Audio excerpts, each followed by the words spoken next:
আমি আসলে এই অভ্যুত্থানের পর আমার যে কয়েকটি মাদ্রাসায় গিয়েছি, কোথাও গিয়ে আমি ফর্মাল বক্তব্য দেইনি, কারণ এটা এমন একটা জায়গা যেখানে এসে একটা আত্মার একটা প্রশান্তি কাজ করে।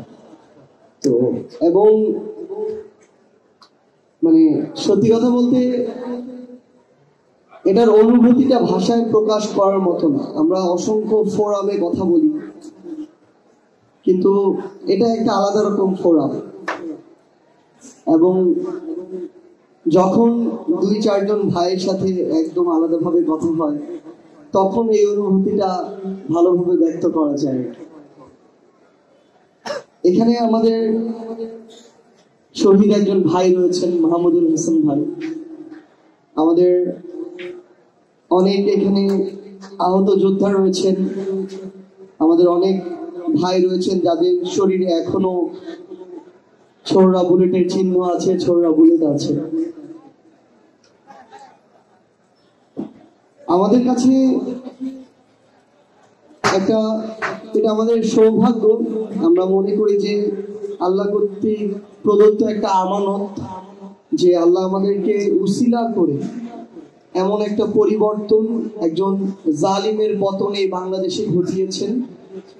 এবং আমরা আমাদের জায়গা থেকে মনে করি যে প্রত্যক্ষ বা পরোক্ষভাবে যতটুকুই সুযোগ আমরা পেয়েছি বা পাবো, এই সুযোগটা আমাদের কাছে আল্লাহ কর্তৃক প্রদত্ত একটা আমানত।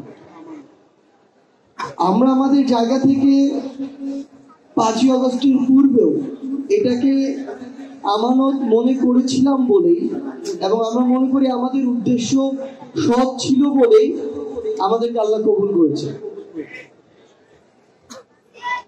এখন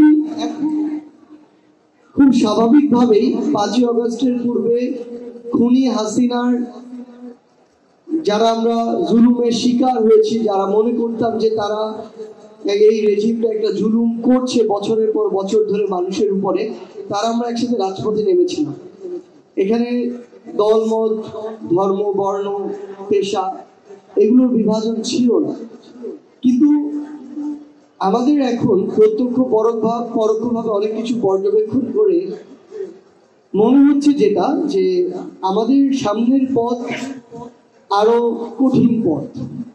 যেমন আমি এখানে একদম ইনফরমালি কথা বলছি, মানে বাড়িতে ঘরোয়া পরিবেশে যেভাবে কথা বলি সেভাবে।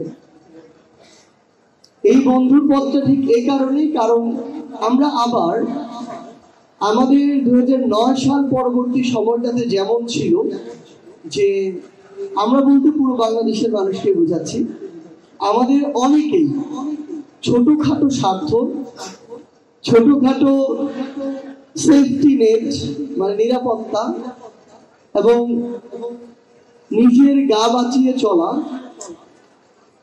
এরপর দেখা যাচ্ছে যে ব্যক্তিগত কিছু সুবিধা আদায় করা, এরকম কিছু প্রবণতা যেমন 2009 সাল পরবর্তী সময়টাতে ছিল, এখনো কিছু মানুষ যারা আন্দোলনের পরে অবস্থানটা এমন ছিল, 2টা ক্যাটাগরি। এক, তারা পক্ষেও না বিপক্ষেও না, যারা জয়ী হবে তাদের দিকে, এরকম একটা ক্যাটাগরি ছিল।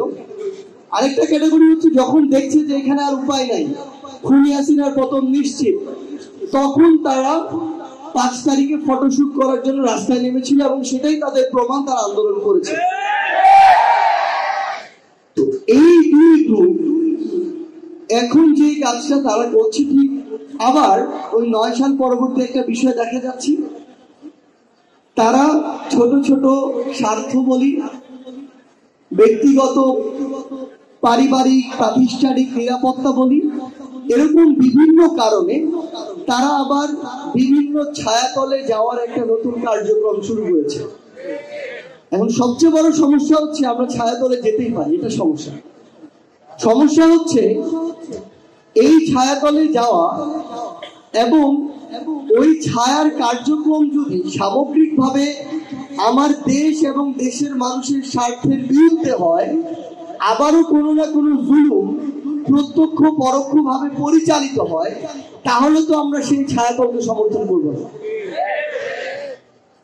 আমাদের জায়গা থেকে যতটুকুই দেখার সৌভাগ্য হচ্ছে এই রাষ্ট্রযন্ত্রকে প্রত্যক্ষ পরোক্ষভাবে, আমরা খুব স্বাভাবিকভাবেই অনেকেই মনে করি যারা এই আন্দোলনের সামনের সারিতে ছিল তারা খুব স্বাভাবিকভাবে হয়তো সরকার পরিচালনায় গুরুত্বপূর্ণ ভূমিকা পালন করছে, এটা হয়তো মনে করে থাকতে পারে। আবার অনেকে মনে করি অন্তর্বর্তীকালীন সরকার তাদের জায়গা থেকে এই সামগ্রিক বিষয়গুলো পরিচালনা করছে সত্যি, কিন্তু সবচেয়ে বড় কথা হচ্ছে এক্ষেত্রে আরেকটা গুরুত্বপূর্ণ অংশীদার হচ্ছে রাজনৈতিক দলগুলো। রাজনৈতিক দলগুলো যদি তাদের জায়গা থেকে এই মানসিকতাটা প্রদর্শন না করে যে এখন এত জুলুম নির্যাতন অত্যাচারের পরে এমন একটা নতুন বাংলাদেশ এসেছে, এত মানুষ রক্ত দিল, জীবন দিল, এখানে বাংলাদেশের মানুষের প্রায়োরিটি সবার আগে হওয়া উচিত, তাহলে এই কাজগুলো পরিচালনা করা খুবই টাফ। কারণটা হচ্ছে তারা তাদের ওই যে একটা পলিটিক্যাল স্ট্রাকচার আছে, ওই স্ট্রাকচারকে ব্যবহার করে, কিংবা এখানে আমার অনেক ভাই আছেন, একজন ভাইকে যদি এখনই বলা হয় যে কোনো একটা অটো স্ট্যান্ডে গিয়ে কয়েকজনের কানের নিচে কয়েকটা বাড়ি দিয়ে, কিংবা কয়েকজনকে রাতের বেলা একটা অফিসে ডেকে নিয়ে ধমকায় কালকে থেকে প্রতি মাসে 10,000 টাকা চাঁদার ব্যবস্থা করে দিতে হবে, এখানের একজন ভাই এটাতে রাজি হবেন না। সো কিছু গ্রুপে